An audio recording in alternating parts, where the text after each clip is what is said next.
नमस्कार दोस्तों। धरती पर एक ऐसी जगह भी है जहाँ सिर्फ बर्फ और ठंडी हवाओं का राज चलता है। एक कॉन्टिनेंट जो मिस्ट्री से घिरा हुआ है। ये दुनिया का सबसे ठंडा, सबसे ड्राई और सबसे डेजर्टेड प्लेस है। न कोई इंसान का घर, न पेड़, न पौधे। यह है अंटार्कटिका, पृथ्वी का सबसे अनजान, वीरान और मिस्टीरियस कंटिनेंट। लेकिन बर्फ के इस साम्राज्य के नीचे छिपे हैं लाखों साल पुराने रहस्य जो साइंस और हमारी कल्पनाओं की सीमाओं को चुनौती देते हैं। क्या अंटार्कटिका पर कभी जीवन था?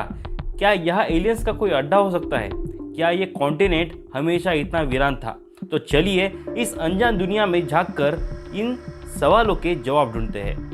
अंटार्कटिका का एरिया लगभग 1.4 करोड़ स्क्वायर किलोमीटर है, लेकिन इसका 98% पार्ट बर्फ से ढका हुआ है।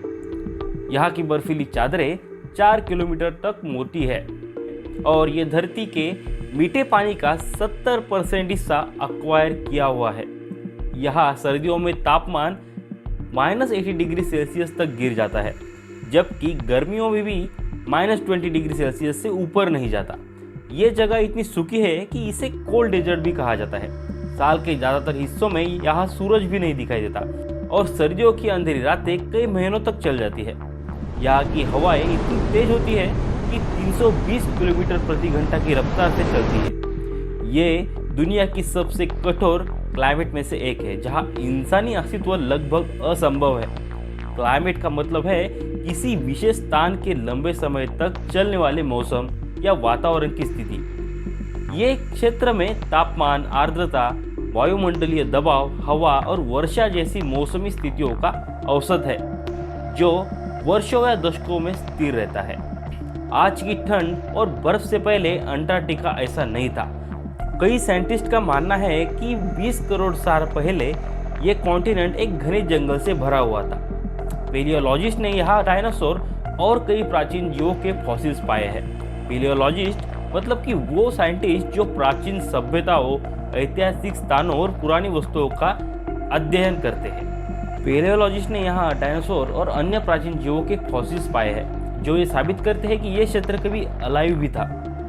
फॉसिल्स का मतलब ये दोस्तों कि फॉसिल्स को हिंदी में जीवाश्म कहते हैं। ये प्राचीन जीवों, पौधों या अन्य जीवित चीजों के अवशेष या छाप होते हैं, जो लाखों वर्षों तक धरती की सतह पर अंदर सुरक्षित रहते हैं। अब जानते हैं कि ये फॉसिल्स मतलब जीवाश्म कैसे बनते हैं। जब कोई जीव मरता है तो उसके शरीर के नरम हिस्से अक्सर समय के साथ विघटित हो जाते हैं, लेकिन कठोर हिस्से जैसे कि हड्डियां, दांत या खोल मिट्टी, रेत या अन्य तलछट के नीचे दबकर संरक्षित हो जाते हैं। ये अवशेष धीरे धीरे खनिजों में बदलते हैं और पत्थर जैसी संरचना बना लेते हैं।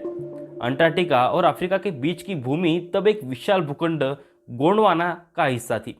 तब यहाँ का वातावरण गर्म और नम था और डायनासोर और बड़े पेड़ पौधे यहाँ पनपते थे। लगभग 5 करोड़ साल पहले टेक्टोनिक प्लेट की हलचल के कारण गोंडवाना टूटने लगा और अंटार्कटिका धीरे धीरे दक्षिणी ध्रुव की ओर खिसकने लगा।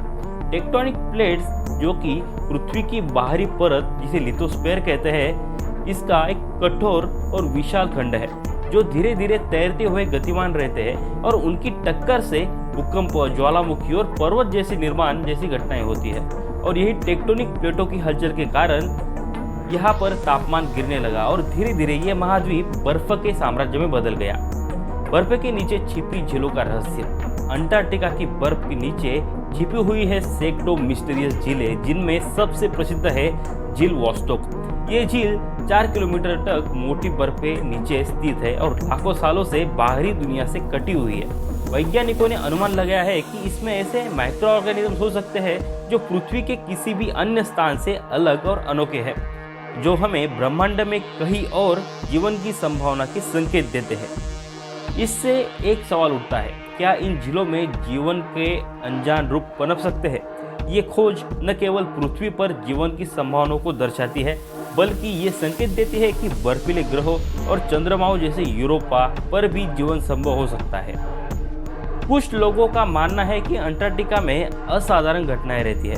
सैटेलाइट इमेजरी में बर्फ के नीचे अजीबोगरीब संरचनाएं दिखाई गई है, जिन्हें कुछ लोग प्राचीन सभ्यताओं के अवशेष मानते हैं। कई कंस्पिरेसी थ्योरीज के सिद्धांतों के अनुसार यहाँ पर एलियंस का अड्डा हो सकता है। हालांकि वैज्ञानिक इन दावों को प्रमाणित नहीं कर सकते, लेकिन ये कहानियाँ अंटार्कटिका की मिस्टीरियस छवि को और गहरा कर देती है। ये सवाल अनसुलझा है कि क्या ये सिर्फ प्राकृतिक संरचनाएं हैं या अंटार्कटिका वाकई किसी प्राचीन सभ्यता का घर था। आज अंटार्कटिका तेजी से पिघल रहा है। ग्लोबल वार्मिंग के कारण यहाँ की बर्फ तेजी से घट रही है, जिससे समुद्र का स्तर बढ़ रहा है। वैज्ञानिकों का अनुमान है कि अगर अंटार्कटिका की पूरी बर्फ पिघल गई तो समुद्र का स्तर लगभग 58 मीटर तक बढ़ सकता है, जिससे दुनिया की कई तटीय शहर जलमग्न हो जाएंगे। ग्लोबल वार्मिंग से न केवल अंटार्कटिका का परिस्थिति तंत्र खतरे में है, बल्कि ये पूरी दुनिया के भविष्य को प्रभावित कर सकता है। क्या हम इस बदलाव को रोक पाएंगे? अंटार्कटिका पर आज कई देश मिलकर रिसर्च करते हैं। अंतरराष्ट्रीय समझौतों के तहत ये कॉन्टिनेंट केवल वैज्ञानिक रिसर्च के लिए आरक्षित है। यहाँ न तो कोई देश अपनी सेना को रख सकता है और न ही खनन गतिविधियां की जा सकती है। ये कॉन्टिनेंट इस बात का प्रतीक है कि जब पूरी दुनिया एकजुट होकर काम करे तो हम विज्ञान और मानवता की बेहतरी के लिए अद्भुत खोज कर सकते हैं। अंटार्कटिका का रहस्य आज भी पूरी तरह से उजागर नहीं हुआ है। यहाँ की बर्फ के नीचे और न जाने कितने राज छिपे हुए हैं, ये आने वाला समय ही बताएगा। हर नई इन्वेस्टिगेशन के साथ ये कॉन्टिनेंट हमें नई कहानियां सुनाने के लिए तैयार है। क्या भविष्य में इस महाद्वीप की सभी रहस्य उजागर हो पाएंगे या हमेशा ये रहस्य बना रहेगा? अंटार्कटिका बर्फ का साम्राज्य जो ठंड के बावजूद अपने रहस्य को संजो हुए है। ये महाद्वीप हमें दिखाता है कि प्रकृति कितनी वंडरफुल और मिस्टीरियस हो सकती है। अंटार्कटिका ठंडा, कठोर और अद्भुत एक ऐसा स्थान है जहाँ पर विज्ञान और रहस्य आपस में मिलते हैं।